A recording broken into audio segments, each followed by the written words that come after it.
L'architecture, comment construire une nation, comment construire dans une nation. Aujourd'hui, dans ces numéros de votre magazine Les Diagnostics, bienvenue à vous, dès partout où vous êtes. Merci également à Igor Boura qui m'accompagne. Je te salue Igor. Bonjour Fulgence. Pour ce faire, on reçoit pour vous quelqu'un qui s'y connaît dans la matière, un architecte de haute envergure. Lui, c'est Moïse Vangou. Bonjour Monsieur Moïse. Bonjour Monsieur Fulgence. Bienvenue chez nous. Et merci, et je suis très content d'être dans ces plateaux. Vous êtes architecte, vous êtes également directeur général de l'entreprise Temps de la création, concept et design. Exact. On commence par là. Exact. Temps de la création, concept et design. Qu'est-ce que c'est? Oui, c'est une entreprise de construction et qui fonctionne ici en RDC. Et une fois, on a eu aussi à exporter notre connaissance en Angola. On a travaillé en Angola pendant 3 ans. Et là, nous sommes revenus en RDC et nous œuvrons ici. Nous sommes dans le secteur de la construction, de l'immobilier et de l'architecture. Le secteur de la construction, de l'immobilier et de l'architecture ici, c'est depuis combien de temps? Eh bien, je suis diplômé d'architecture, sorti de l'IBTP, l'actuel ISAU. Okay. J'ai fini en 2010. Je suis de la 37e promotion de l'architecture à l'IBTP. Voilà, j'ai fini en 2010. Aujourd'hui, ça ferait déjà 15 ans. Et voilà, donc on a travaillé dans l'informel un certain temps. Après, on a eu cette initiative de mettre en place cette entreprise de construction depuis l'année 2013. Je vais un peu... c'est une question de curiosité. Pourquoi Temps de la création? Parce que nous comprenons qu'il y a toujours un temps pour toute chose. Il y a un temps où les choses parfois ne fonctionnent pas comme il le faut, mais il y a un temps où on doit prendre des décisions, on doit dire hey, c'est fini, on doit changer les choses, on doit réguler les choses. Donc, c'est ainsi dans ces concepts-là, on a dit, bon, nous, temps de la création, nous croyons que viendra un temps où dans notre nation, nous créerons des choses et nous apporterons de l'innovation, nous remettrons les choses en rail et je crois que c'est dans ce sens-là. Mais si je dois expliquer d'une autre manière, c'est tiré des initiales de mon nom.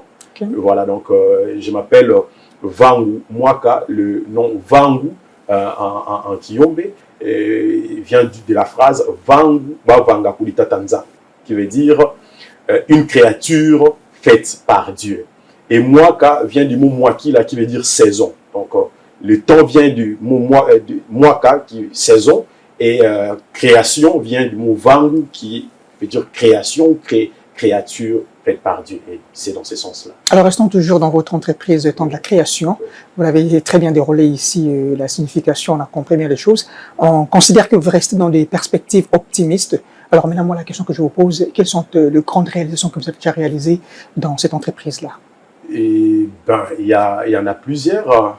En Angola, on a eu à construire je crois que c'est la première école privée qui fonctionne à la province des Bié. Okay. Parce que là-bas, en Angola, l'État, en fait, a mis en place les écoles.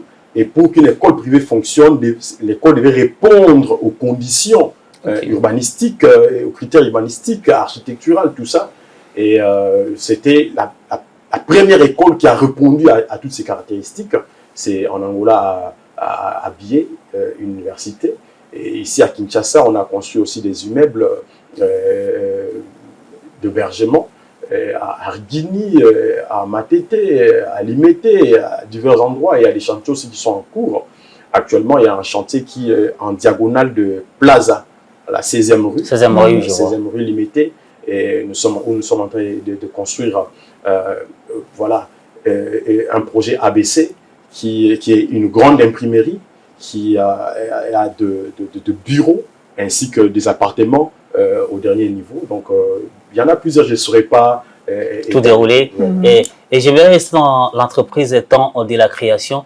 Vous y travaillez seul comme architecte, vous avez d'autres architectes qui se sont joints à vous pour faire éclore cette sémence? Voilà, nous sommes une grande équipe Et voilà, donc j'ai aussi mes collaborateurs architectes, et des assistants aussi, des stagiaires qui viennent faire les stages. Et il y a aussi des ingénieurs, vu que nous sommes une entreprise. Il y a des ingénieurs aussi BTP qui travaillent avec nous. On a des maçons, on a des plombiers, on a vraiment toutes ces tout ce qui va avec la construction. Alors, on entre maintenant dans les mots architecte. Je m'excuse, Fulgence, justement avant d'échanger les chapitres, j'aimerais bien que nous puissions rester un tout petit peu là-dessus. En vous entendant parler, on a comme l'impression que la plupart des marchés que vous avez gagnés, c'est avec des particuliers et des privés. Et quelle est en fait votre relation d'abord en tant qu'entreprise avec l'État? Est-ce qu'il vous arrive également d'être sollicité dans des projets à caractère public? Oui, il y a eu une fois où je travaillais en collaboration avec une autre entreprise d'un économiste. Et voilà, donc c'est avec lui qu'on a eu à travailler, à répondre sur des questions pour les marchés publics. Alors, moi, j'aimerais donner une autre facette de moi. Et je suis aussi pasteur. Et donc, je suis architecte et pasteur. Et voyons la réalité qui se passe souvent dans les secteurs publics. Et voilà, moi, je me suis plus focalisé dans les secteurs privés. Donc, c'est plus par rapport à ma casquette de pasteur, parce qu'il y a vraiment... Anguille sous roche. Voilà. Est-ce qu'on peut en savoir quelques-unes de ces réalités? Si possible, qu'est-ce qui se passe? Qu'est-ce qui vous dérange de travailler avec les secteurs publics? Dans mon expérience, ce que j'ai déploré, c'est que vous répondez à un appel d'offres où vous devez avoir les informations de l'intérieur. C'est comme avoir de fuites, où vous devez tricher au fait, pour gagner les marchés. Et voilà, de ma conscience déjà, c'est déjà la chose. Et il y a des gens à l'intérieur qui, voilà, si vous ne collaborez pas avec eux, et puis il faudrait réserver un certain pourcentage. Bon, ce sont des choses que moi, par ma conscience, je n'aimerais pas que voilà, les choses aillent dans ces sens-là. Alors je me suis dit, bon, dans les secteurs privés, je suis beaucoup plus tranquille avec ma conscience que travailler dans le secteur public. Je ne refuse pas le secteur public, mais quand les choses s'organiseront, et je crois qu'on pourra encore vaquer dans cette belle aventure avec... vous mélangez foi et profession. Exactement, parce que je crois qu'aujourd'hui, je suis dans le cadre du professionnalisme, je suis dans le cadre de l'architecture. Mais au-delà de ça, moi, je crois que la spiritualité a toujours une place dans chaque domaine où nous travaillons. Et vous allez voir, même dans plusieurs nations du monde, la majorité de nations qui ont émergé, vous allez voir dans leurs devises, il y a toujours une place sur la croyance ou les valeurs spirituelles, tout ça. Donc je crois que ce sont ces valeurs-là qui font asseoir la nation, même les entreprises. Et vous devez avoir une ligne de conduite. Est-ce que d'abord les secteurs publics, l'État fait confiance aux architectes ici en RDC? Parce que si je peux citer quelques grands chantiers, je parlerai de Mulvest qui a pris les contrats pour Kinshasa Arena, mais aussi les centres financiers. Je ne cite que ces deux-là. Est-ce que les secteurs publics vous font confiance ou bien c'est peut-être vous qui êtes dans les bavures? C'est ça aussi le problème. L'homme congolais, c'est un homme intelligent. Et aujourd'hui, nous remarquons que l'homme congolais est beaucoup plus valorisé à l'extérieur. Moi, j'ai été à l'extérieur, j'ai vu comment j'ai été apprécié en Angola. Comment ils n'ont pas voulu me laisser partir. Vous voyez, mais quand nous sommes chez nous, c'est comme si nous ne sommes pas considérés. Pourquoi on n'est pas considéré? Parce que il y a, bon, je ne sais pas si je serais trop direct, il y a de ces dossiers qui se traitent et qu'on n'aimerait pas que ça passe par l'autochtone parce que le secret sera divulgué. Et ce n'est pas aussi parce que l'architecte congolais est dans les bavures, non. Mais le problème aussi que on a une culture, ce n'est pas seulement dans le secteur de l'architecture, mais dans plusieurs domaines où pour l'homme congolais, ce qui a de valeur, c'est ce qui vient de l'autre. Pour que l'on confirme un musicien congolais qui émerge, c'est lui qui a rempli la salle étrangère. Vous voyez? Et voilà pourquoi l'homme congolais, pour s'affirmer, il veut aller à l'extérieur. Quand il confirme à l'extérieur, il revient pour... Voilà, c'est pas... Moi, je crois que l'homme congolais a de la valeur, mais nous devons apprendre à croire en nous-mêmes aussi. Et essayer vraiment de discipliner notre conduite, notre manière de se conduire. Quand nous disciplinons cela, nous allons travailler aisément avec le Congolais quand on sait qu'on ne triche pas. Parce qu'aujourd'hui, vu que la majorité de nos autorités, ils trichent, ils veulent travailler avec les étrangers parce que le secret ne sera pas divulgué. Alors, vous avez dit au début de votre présentation que vous avez évolué pendant un moment à l'informel. Alors, on veut savoir comment a été le processus vers la formalisation. Quels ont été le parcours vers cette finalité-là? Ok, donc le parcours, vous savez, formaliser, ça a trait avec les documents. Donc, il faudrait d'abord commencer à, voilà, à trouver le document. Mais nous, dans notre secteur de l'architecture, d'abord, pour exercer en RDC, il y a des conditions. Évidemment. Voilà, donc quand vous terminez à l'université, vous devez passer 2 ans de stage chez un maître, c'est-à-dire un architecte qui a fini chevronné, un architecte senior. Et après ces 2 ans, vous devez maintenant vous inscrire à l'ordre national des architectes. Et pour s'inscrire à l'ordre national des architectes, il y a aussi 2 conditions. Lequel? Vous devez être soit titulaire ou détenteur d'un diplôme d'architecture reconnu par l'État congolais. Vous voyez? Donc, deuxième condition pour exercer ici en RDC, il faudrait avoir aussi une bonne moralité.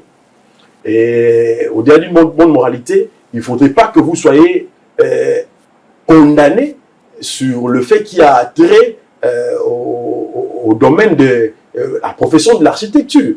À moins que vous soyez amnistié. Après que d'être condamné, vous étiez amnistié, vous pouvez revenir.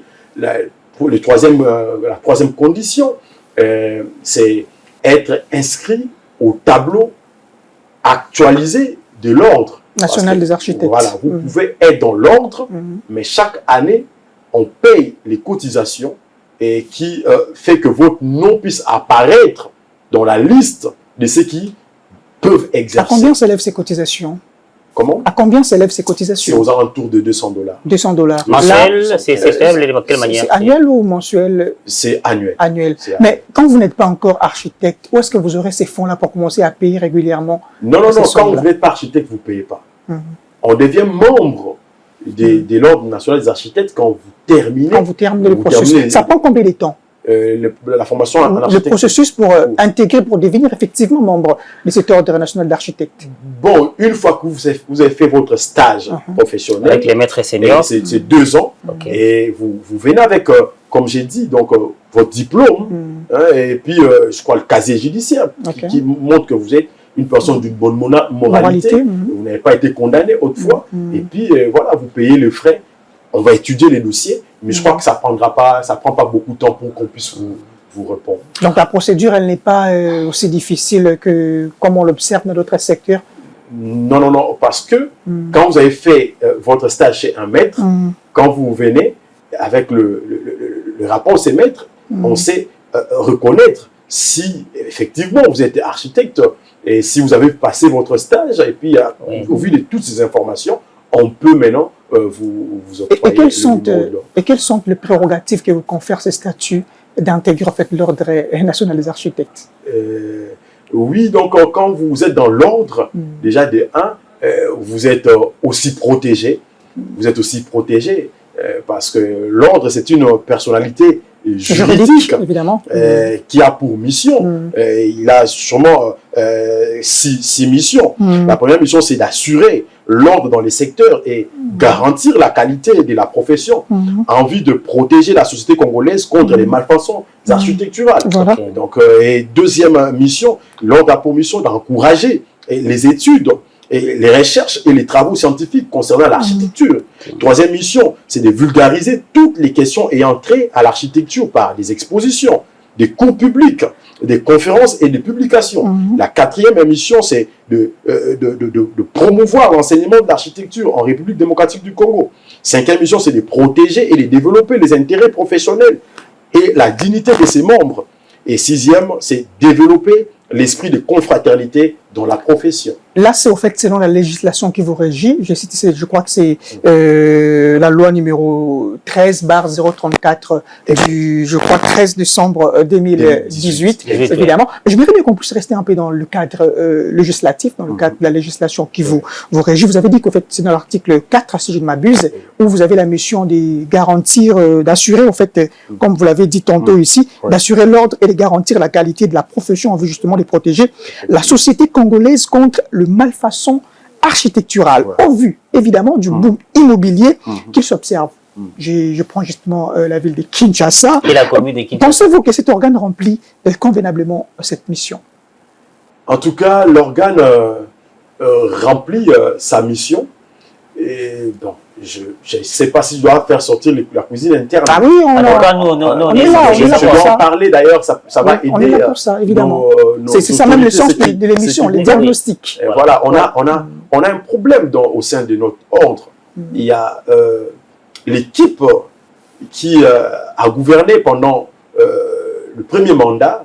Quand ils ont fini après l'élection, ils ont boycotté l'élection.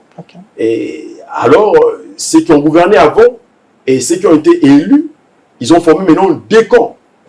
Et là, nous ne savons plus avancer parce que eux se disent que nous sommes, on doit d'abord débattre par rapport aux élections pour continuer. Les autres ont dit non, on a été voté. Donc on stagne.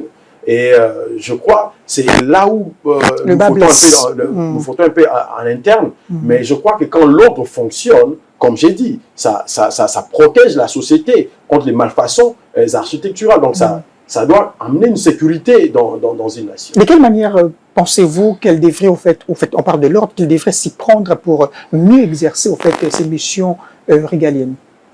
Je pense que l'ordre devait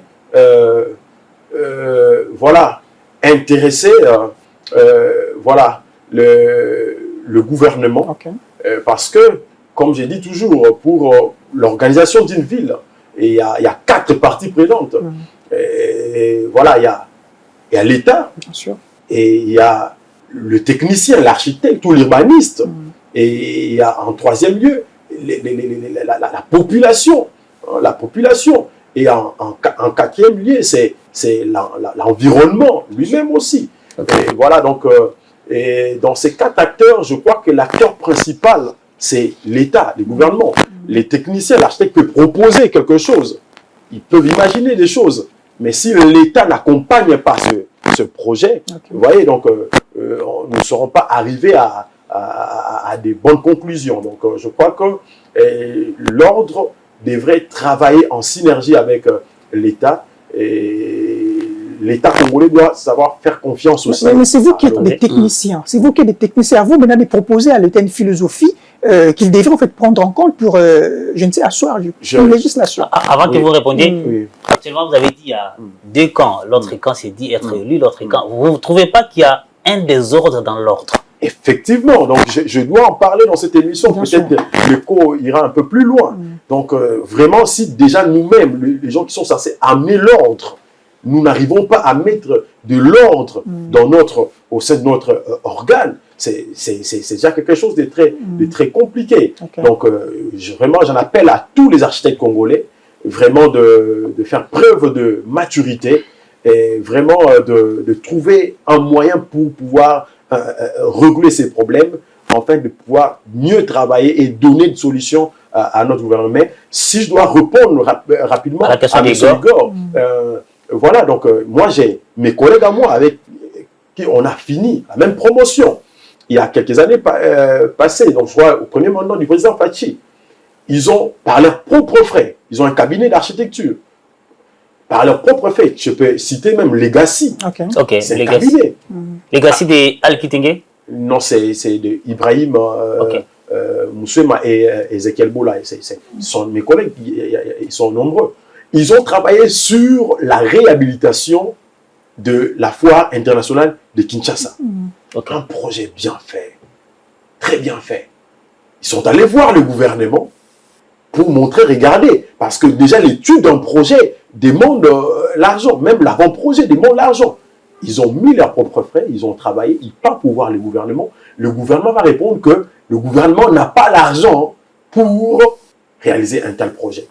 Et lors de la campagne, je crois, de 2019 ou je ne sais pas, ou 2023, j'en vois certains politiciens qui vont utiliser les images de cet avant-projet-là pour faire la propagande, montrant qu'on veut rénover ou soit réhabiliter la foi.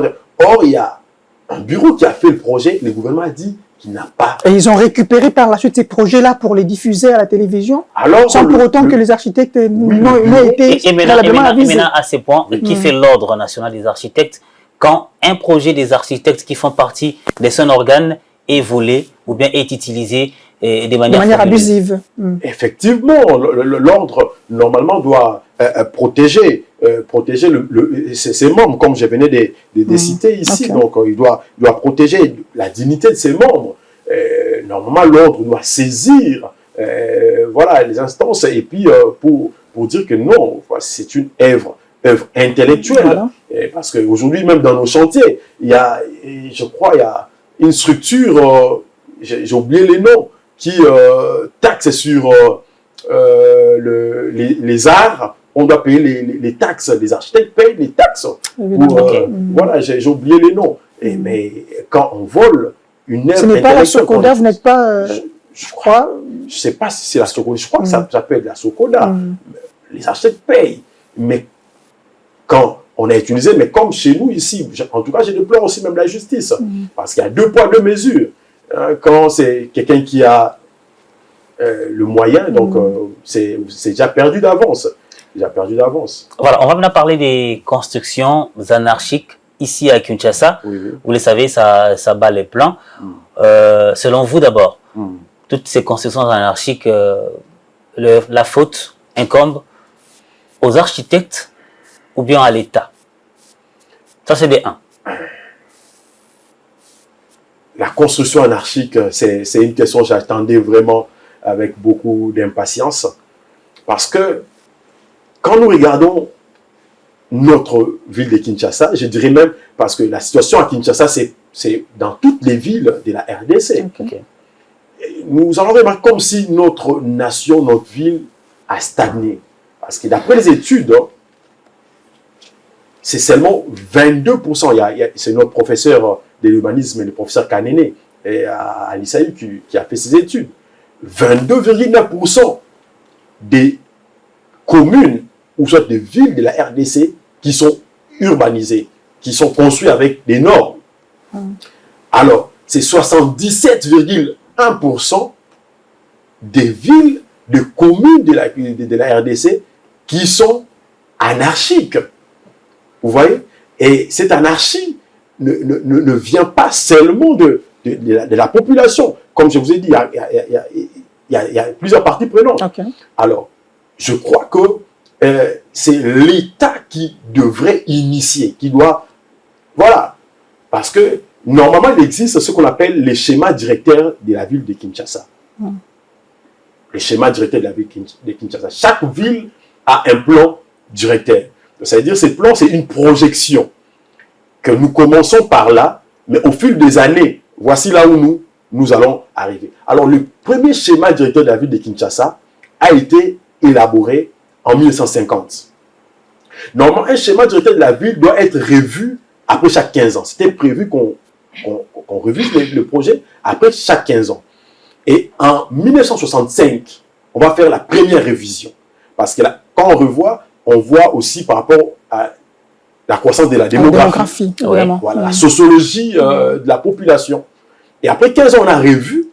Et après est venu le gouvernement du président Mobutu. Après le gouvernement du président Mobutu, quelques années après, ils ont essayé de suivre le plan, mais après, c'était le chaos. Donc le plan n'a plus été révisé et on n'a plus fait mention du schéma directeur de la ville. Alors, si je dois répondre, si la faute incombe à l'État ou bien aux architectes? La faute, premièrement, incombe à l'État, parce que l'État qui doit avoir une vision, une politique sur comment il doit construire ses communes, ses villes. Premièrement, l'État. Et deuxièmement, les techniciens, l'architecte a aussi une responsabilité de vulgariser, comme je disais, par exemple, la mission de l'ONA, c'est de vulgariser aussi.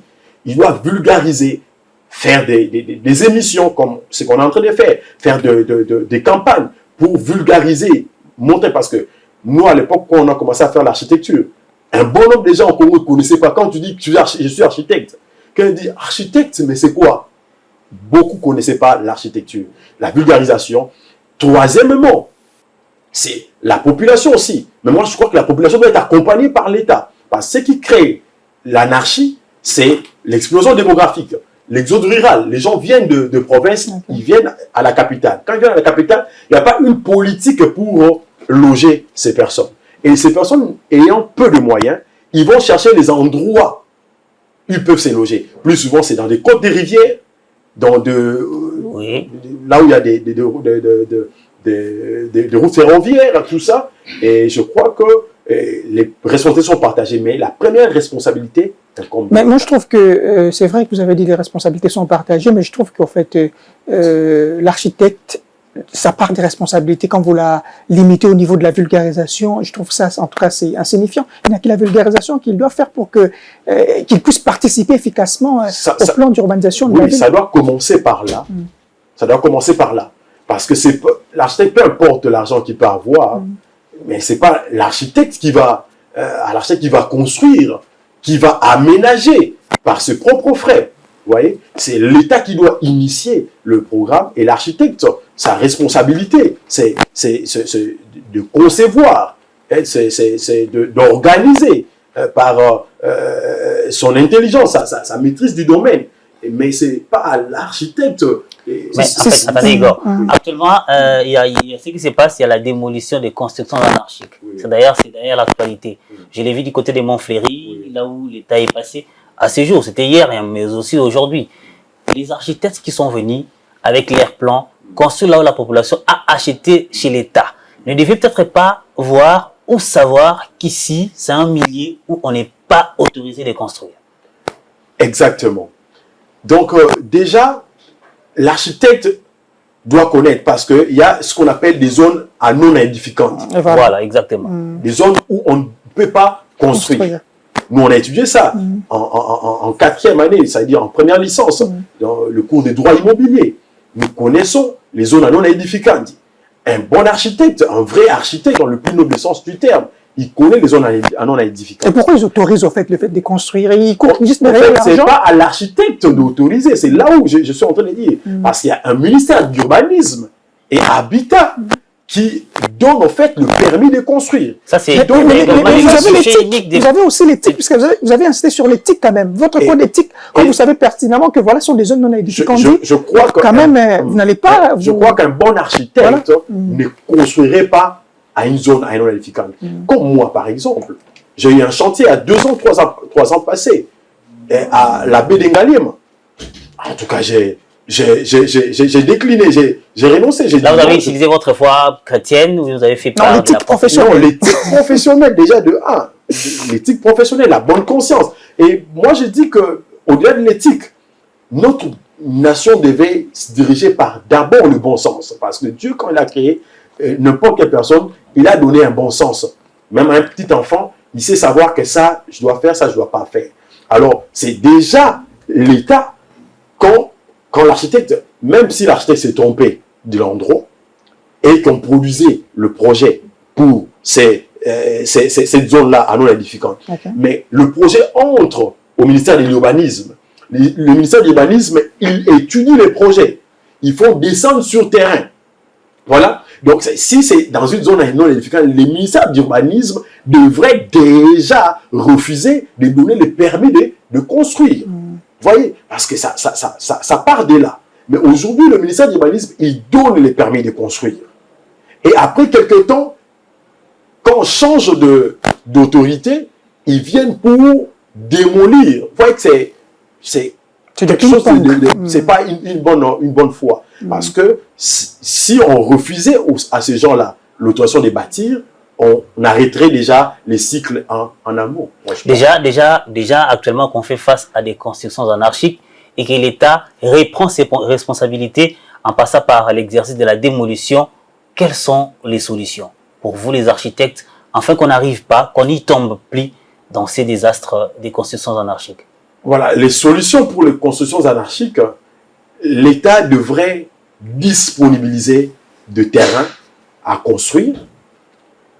Et quand je parle de l'État, il devait disponibiliser parce que il y a de ces choses que l'État devait faire en amont avant de commencer à vendre des terrains.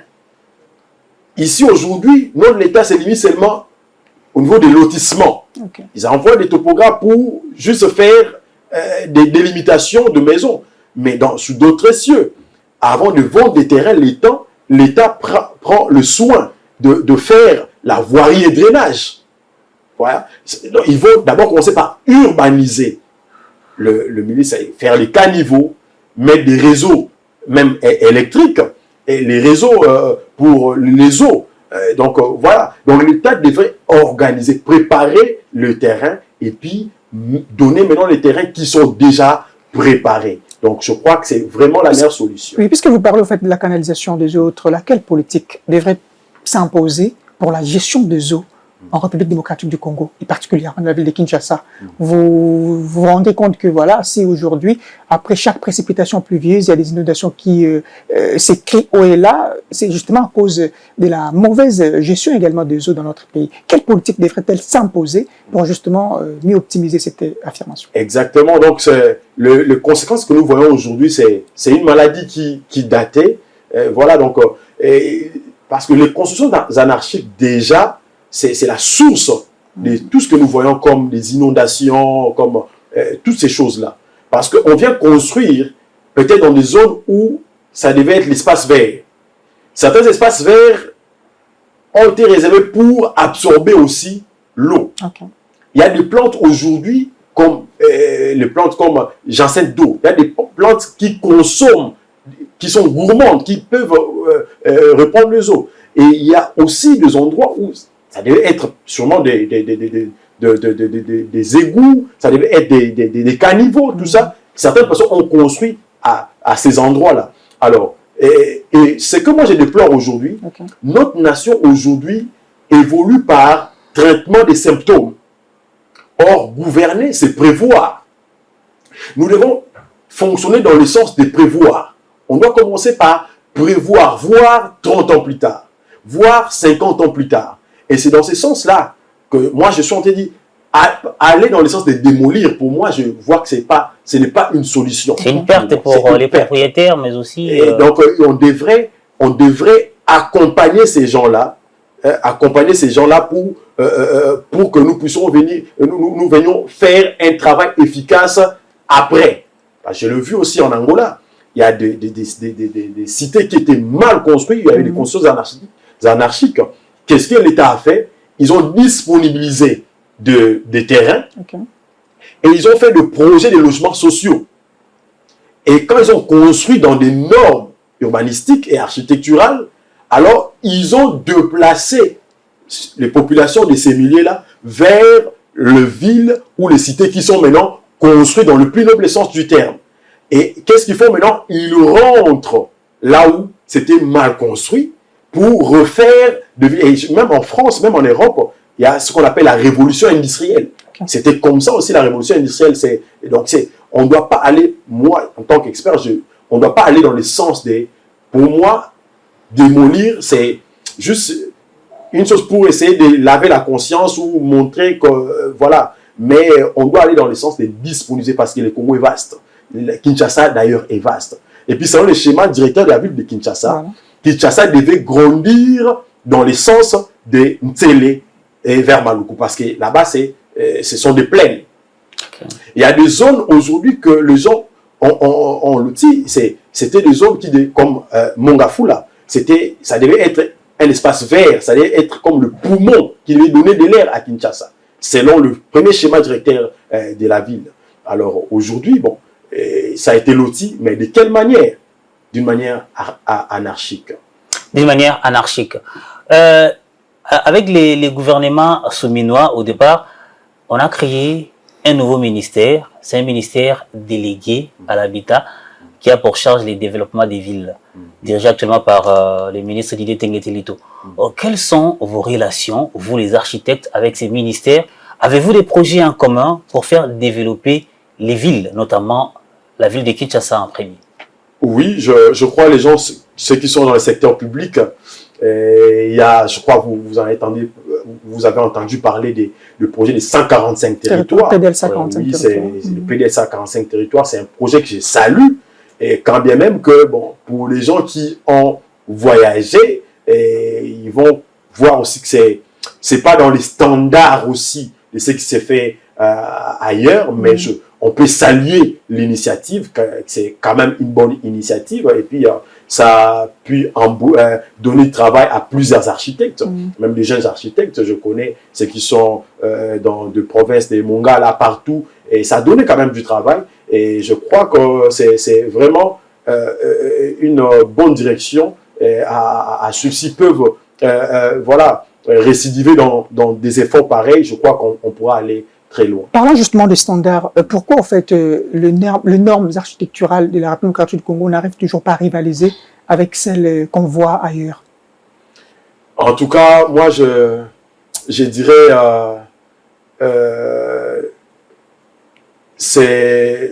je dirais qu'on a un problème des modèles. On a un problème des modèles ou soit un problème de standards. Okay. Modèle ou standard. Aujourd'hui, au Congo, nous aimons bien faire les choses par juxtaposition d'idées. Par juxtaposition d'idées. Mais la roue a été déjà inventée. Okay. La roue a été déjà inventée. Il ne faudrait pas que nous fassions les choses en juxtaposant les idées. Il y a des gens qui nous ont précédés, qui ont travaillé dans des secteurs qui ont donné de bons résultats. Et je crois que la majorité de pays, ils travaillent avec ces modèles-là.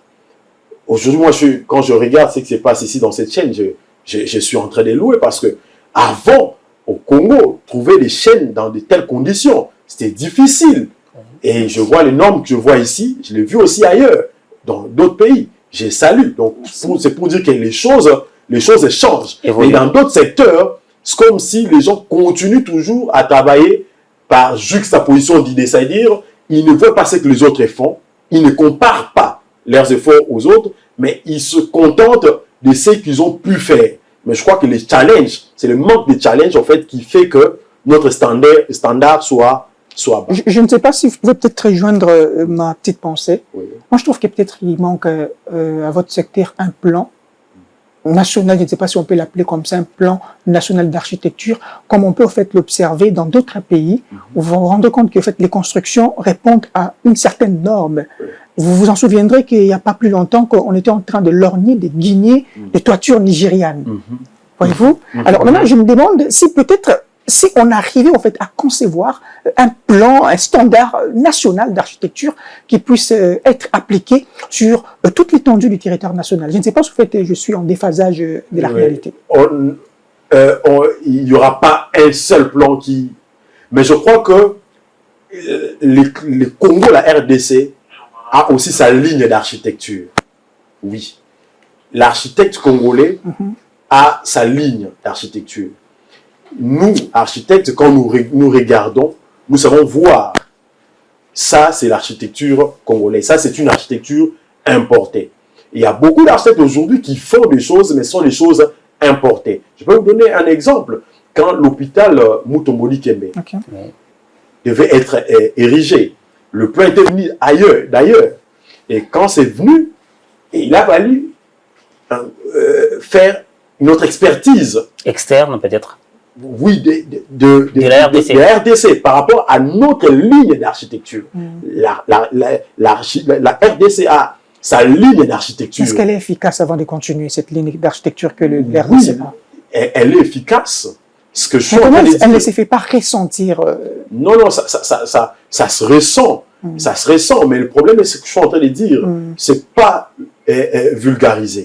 C'est pas vulgarisé. Mais je crois aussi, je vous donne raison, le schéma directeur de la ville ne pas respecter, parce que depuis un bon moment, ça a été mis en poche, vous voyez. Et je crois qu'avec le gouvernement qui était passé avec le feu gouverneur, avec pas le feu, le gouverneur Kimbuta, il a parlé de Kinshasa Horizon 2030. Je crois que c'était le même projet d'avant qui était revenu. Et voilà. Donc, maintenant, le problème est que quand il y a ces schémas-là, il y a des choses qui sont projetées. Et quand les choses sont projetées, on peut se dire, bon, dans tel endroit, nous allons utiliser tel type de construction. Mais quand les schémas n'est pas respecté, alors nous croissons aussi par juxtaposition des lotissements. Et je crois que la responsabilité sont toujours partagées. Vous avez parlé tantôt de ce qu'avait projeté André Kimbuta à son époque, Kinshasa à l'horizon 2030. Moi, je parlerai de Kinshasa à l'horizon 2050 parce que j'étais à l'exposition Expo Béton l'année passée, c'était au centre financier. Cette année également, c'était au Grand Kara vers Lubumbashi. J'ai également participé au forum Think Tank RDC Stratégie, dirigé par Badon Matungulu. Oui, c'est un ingénieur que je connais, j'ai son numéro aussi, on est amis aussi à Facebook. D'accord, d'accord, exactement. Il y a eu d'essai. Mais à quand la mise en œuvre de toutes ces recommandations? En tout cas, tout dépendra de moyens que le gouvernement peut disponibiliser pour toutes ces personnes qui, en fait, mettent au profit de la nation leur réflexion, leur intelligence pour sortir la nation, en fait, de la crise que nous avons. Les gens réfléchissent, en fait. Mais il faudrait que le gouvernement accompagne ces gens-là. Donc, moi, je suis toujours en train de dire... je rêve à un Congo meilleur, et je rêve à un Congo meilleur, donc on doit réitérer dans ces efforts, dans des forums pareils, et espérons qu'un jour, ça va arriver à l'oreille de l'acquis des droits, et puis il y aura un bon répondant par rapport à cela.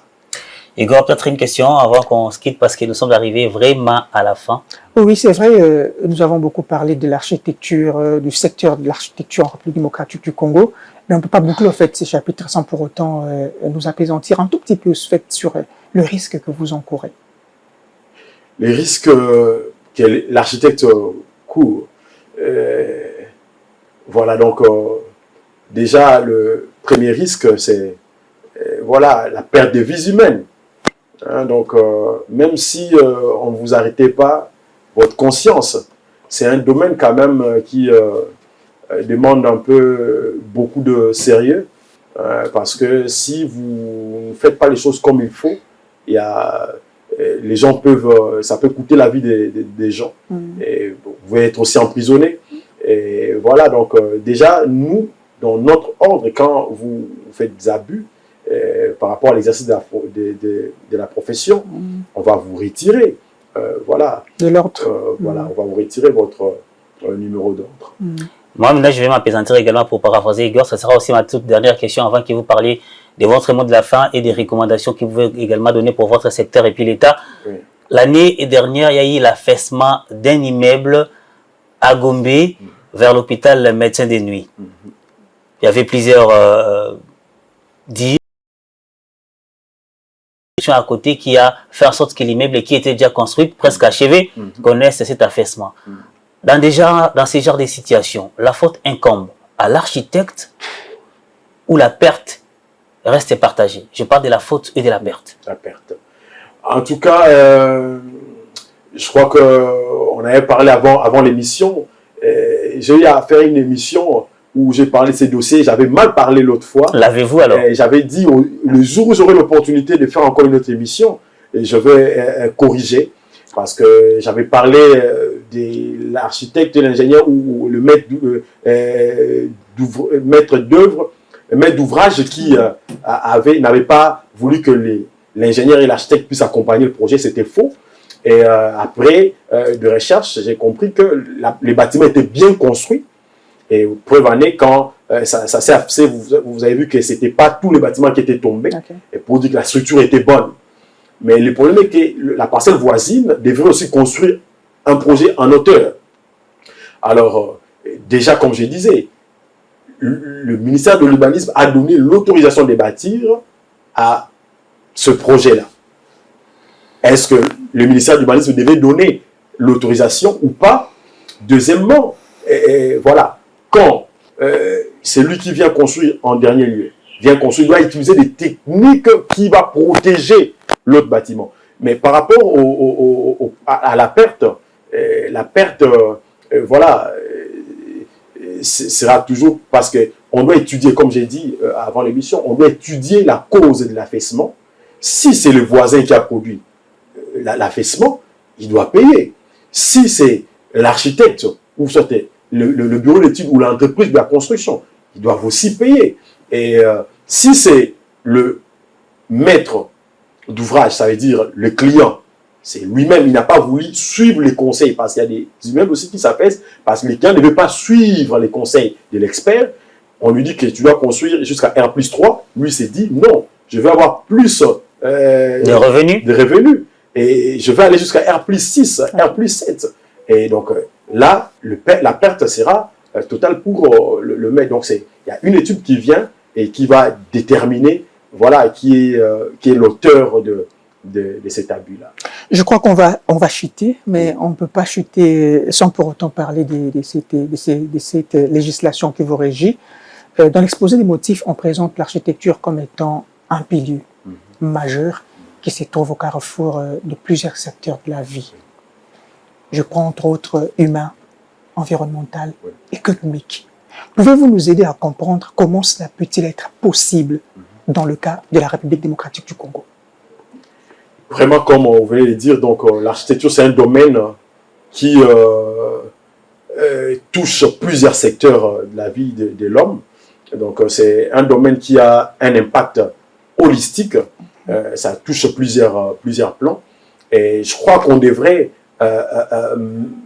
notre nation devait mettre l'architecte congolais à sa place.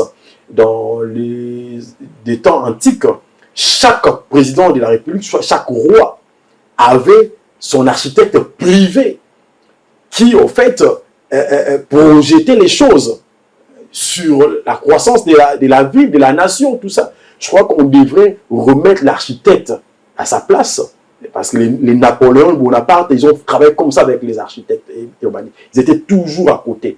Même, je crois, le feu président Mobutu, même s'il n'a pas réussi à 100%, mais je crois à son époque aussi, il a travaillé beaucoup avec les architectes.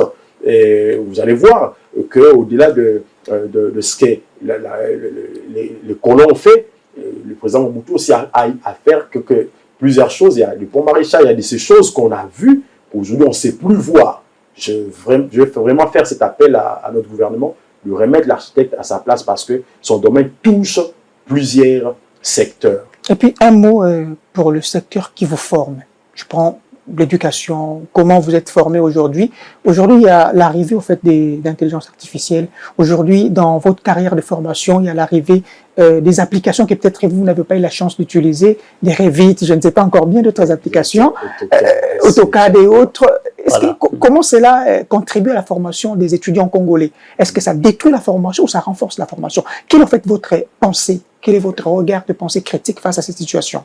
Oui, les dessins assistés à l'ordinateur, c'est un plus.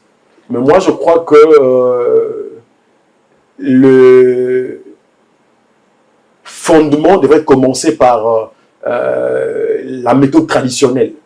Je crois qu'on ne devrait pas annuler la méthode traditionnelle dans la formation de l'architecte, parce qu'au-delà des dessins assistés à l'ordinateur, l'architecte doit savoir dessiner d'une manière manuelle, traditionnelle. C'est ce qui fait de lui vraiment un architecte. Et les dessins assistés à l'ordinateur, avec la technologie d'aujourd'hui, on ne peut pas s'en passer.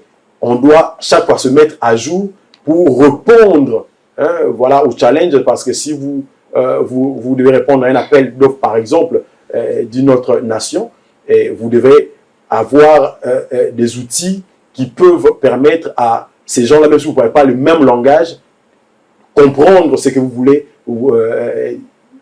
transmettre comme message par votre projet d'architecture. Merci à Igor Biwaka, nous sommes arrivés à la fin. Merci également à vous pour votre temps. Je rappelle, vous êtes architecte Moïse Vangou, directeur général de l'entreprise Temps de la Création, Concept et Design. Merci d'être passé. Désormais, c'est votre plateau. Passez quand vous le voulez. Nous serons là pour vous recevoir.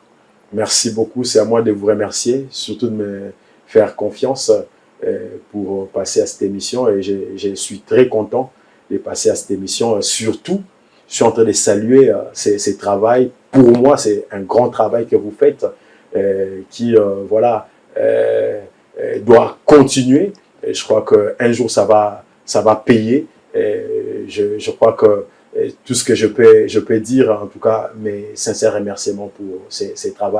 Je salue aussi toute la chaîne, l'équipe qui travaille à la chaîne. Je sais que je vois que 2-4 personnes